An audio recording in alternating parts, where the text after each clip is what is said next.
Now I love my Ultrabook. It's thin, it's light, it's portable, and powerful. However, one thing most Ultrabooks have in common is a small SSD size.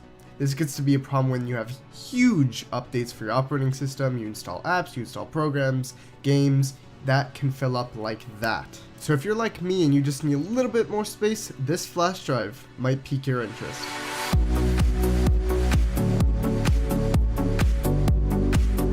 So I'm Chris, and here's the possible answer to our storage shortage dilemma. It's called the SanDisk Ultra Fit 120GB flash drive, and it is no bigger than the Apple logo on my iPhone 6s. It is also about the same size of those Logitech keyboard mouse dongle things. It's seriously tiny.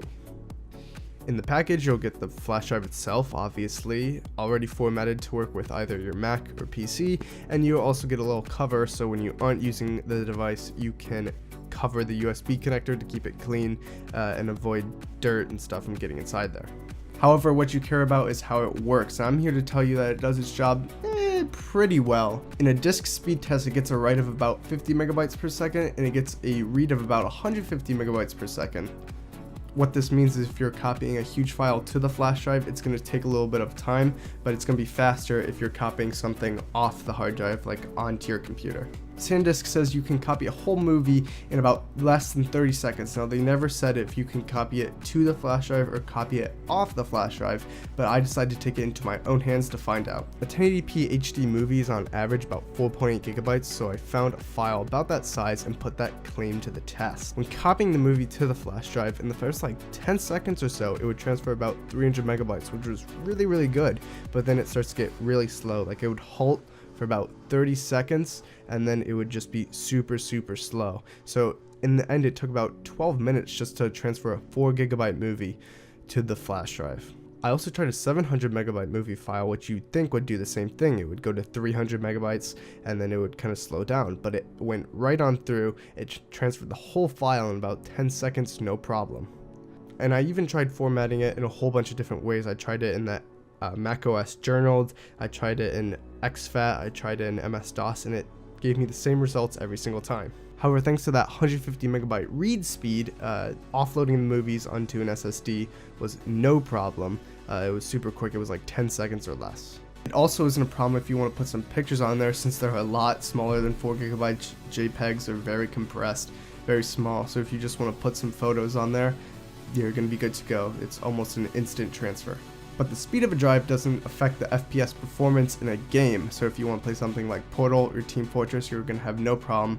Just know that when you install the game, it's going to take a little bit longer because it has to write this giant file to the flash drive, which, as we know, is going to take a little while. So how do I use this device from day to day? Well, usually I keep it always attached to my Mac, and it carries game files and video projects. But the biggest reason I chose this drive is the fact that it can work in macOS and Windows installed with Boot Camp. I totally could have used an SD card, which would have given me faster speeds, but the drivers have not been updated for Boot Camp in such a long time that I could never get Windows to see any SD card that I tried. This drive worked perfectly between the two operating systems when formatted in exFAT, which means macOS and Windows can both recognize the file system, and I've never had a problem with it since. So I have some of my favorite games on there, like Enter the Gungeon, Portal, Team Fortress, and they run absolutely fine, and it helps me keep my internal SSD clear.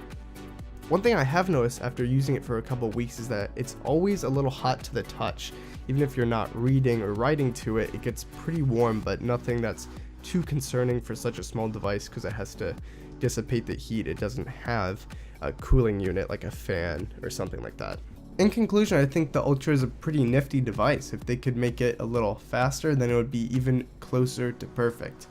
If you're looking for something to always be connected to your laptop for just a little bit more storage, then this is definitely worth the $30 you pay for it. Okay, well that's it for this video. We have some Airsoft stuff coming up, so like the review of the Crytek LVOA. We have some Airsoft gameplay, maybe how to set up your cameras for Airsoft, how to edit Airsoft stuff, a whole bunch of things for Airsoft because those videos are fun to make. Also a whole bunch more tech videos from both Kyle and I. So thank you guys for watching, and I will see you, or me and Kyle, either me or Kyle will see you in the next video. Woo.